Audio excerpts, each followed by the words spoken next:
एक school bag के अंदर एक प्यारी सी पेंसिल रहती थी। वो आम सी दिखती थी, मगर उसके अंदर एक खास बात थी। वो जिसके हाथ में आती उसके ख्यालात को अल्फाज में बदल देती। ये पेंसिल एक बच्चे अली के पास थी।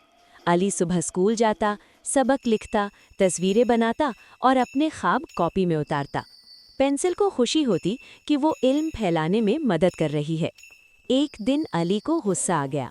उसने पेंसिल को जोर से दबाया तो उसका सिरा टूट गया। अली उदास हो गया, मगर उसने पेंसिल को फेंका नहीं, वो उसे शार्पनर में डाल लाया। शार्पनर ने पेंसिल को काटा। पेंसिल को तकलीफ हुई, मगर थोड़ी देर बाद वो पहले से ज्यादा तेज हो गई।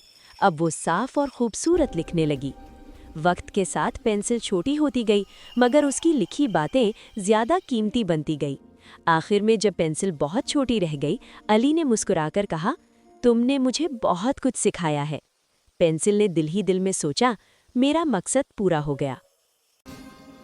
मुश्किलात हमें तोड़ने नहीं आती, बल्कि हमें निखारने आती हैं। जैसे पेंसिल को तेज होने के लिए शार्पनर से गुजरना पड़ता है, वैसे ही इंसान भी मुश्किलों से मजबूत बनता है। तो कैसी लगी आज की कहानी, कमेंट करके ज़रूर बताइए। वीडियो को लाइक करें और अपने दोस्तों के साथ शेयर करें। और हाँ, सब्सक्राइब करना ना भूलें।